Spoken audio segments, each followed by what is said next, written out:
Alright, what's up everybody, 734 here. Today we're going to be doing, I'm going to be doing something I normally don't really do, or didn't even really plan on doing, but I'm going to be doing pretty much a high point review of the 450 class here.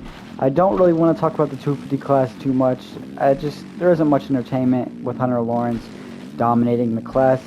We could say the same about the 450 class, but the potential of Jett Lawrence going undefeated is kind of crazy, and that's something I'm pretty excited to see and just keep watch for every weekend. It's something that is pretty exciting and something I didn't think was going to happen in the motocross class this year. I didn't, right before Supercross ended, I didn't expect Tomac and Sexton to be out. I think Sexton didn't get announced to be out until like a round in or 2 rounds in or something like that. But yeah, Jett Lawrence, man, he's just going crazy so far. 8-0. He is obviously going to win this title as long as he doesn't crash out. By the end of the series, he'll probably be damn near 200 plus points up. He's actually just going crazy. And I'm not someone who can really sit and watch an entire motocross race, but with the Lawrence brothers and really specifically Jett, like, they are someone who can just keep you entertained in watching the TV for the entire moto. And yeah, man, so just to talk about the race, really, Moto 1, Jett jumps out to the lead, I think, and then within the first 3 or 4 minutes, I think, has a weird little crash. I don't know, he gets cross-threaded going downhill, or there's just a lot of G-force, and just, doesn't have as much strength to stay on the bike, and so flies off the bike. Gets back up, I think Roxon and Marchbanks both got him. But Jett's quick to recover here, and then, we get a nice little Ken Roxon, Jett Lawrence battle.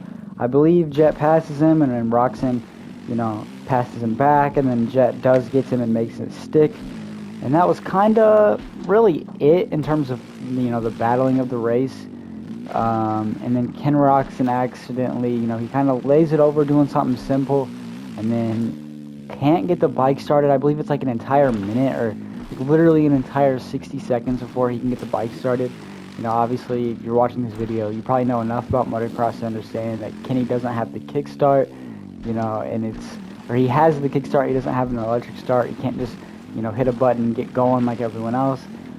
And it is a huge disadvantage. It's like a weird-ass thing. I don't understand, like, can they not just put one on the bike? I know some Suzukis do have electric starts, if I'm not correct. If I am correct. But yeah, it's just a weird thing. Ken Roxon loses all that time. I believe he ended up getting like 7th, I believe. I should have looked at the results, but I'm pretty sure he got 7th.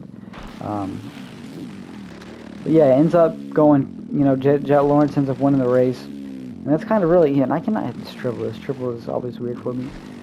So in Moto 2, Jett Lawrence doesn't get the greatest start. I'm not sure what he was around the whole shot, but he might have been barely top 5 or outside the top 5. But Ken Roxon, he's in the lead, I believe, for the majority of the race. He kind of pulls away, leaving Jett to kind of have to chase him down. Jett had some issues with AP going down right in front of him. But I do believe Jett gets back, or Jett kind of gets his momentum, finds a way to catch Ken Roxon, passes Ken Roxon, but Ken didn't make it too easy on him, and I believe Ken actually, passed him back a couple times, and we weren't, able to really tell fully who was going to win the race, because Ken was sticking on him, and, Jett pulls away 3 or 4 seconds, Ken Roxon comes back, and comes right back and makes it close. And during those last 3-4 laps, I believe Ken did keep it close, but eventually we do see that Jett gets to win. But to see Ken Roxon be able to return and just immediately be the strong guy to challenge Jett, and other than chase in the opening round, give him the strongest ride, and honestly, just super impressive from Ken Roxon. I love Ken Roxon.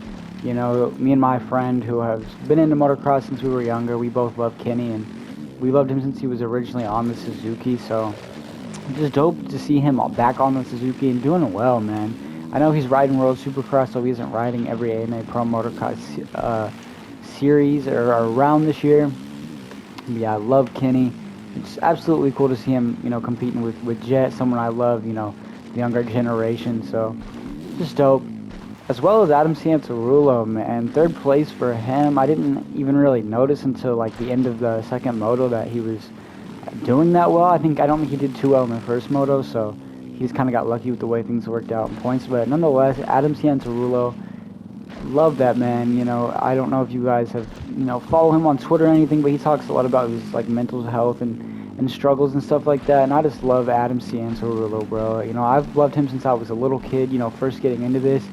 He was like younger at the time, and he was like coming up, so it was just kind of cool to watch him. Someone who it felt like it was like a relatable person, someone who was also very young and like learning about motocross. Love Adam Santarulo. It's been cool to watch his journey, and I hope he keeps improving. I really want to see him get some wins, and just do some cool shit. I really want to see Jett go undefeated, 22-0, but who knows, bro? Who fucking knows? I don't really see anyone else challenging him. I'm not sure when Chase returns. I am kind of ignorant on the like actual information on all this stuff. I try to just go into every round blind and just watch it and enjoy it.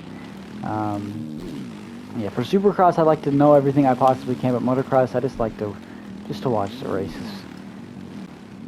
I do want to see Chase return, but I don't want to see Chase come back and destroy Jett. I love Jett and Hunter. I don't really have a favorite rider or anything. I'm kind of a fan of the sport, I would say. That's kind of the way I word it. I wouldn't really say I want anyone in particular to win. I do like the younger guys like Jett and Hunter and all those dudes. Even AC. I still kind of count him as a younger-ish guy, even though he's been around for quite a few years. But yeah, really, that's all I have to say so far about pro motocross this year. I feel like this review can kind of sum up every round, where it's just been like, hey, is Jett gonna win? Oh shoot, Jett's gonna win. Like, that's just kind of how it is. Jett is really next level, bro. He's gonna be insane. I don't want it to be like the RC era in terms of he just has no competition until like Ed Stewart comes by, but then we don't really get like prime battles. I really want to see someone step up and face Jett and challenge him. So I hope we get another Chase stint potentially towards the end of the year. But I think next season we're gonna have to wait to get a full primed up Jett versus Chase battle.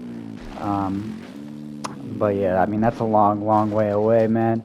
The commentary booth, I do want to touch on that real quick. I think it's obvious that when James Stewart is not in the booth, it does lack a little bit. But I'm not going to be one of those dudes that sits here and complains about the commentary. I love RC, and, we just pretty good at it as well. So thank you guys so much for watching. I hope you guys did enjoy this video. I hope you guys enjoyed High Point this round. Red Bud is next round, and I'm going to be doing a review on that. And I cannot wait for that track to drop this Thursday. I'm really excited for that. But thank you guys so much for watching. I hope you guys did enjoy this video. I'll see y'all in the next one. Goodbye.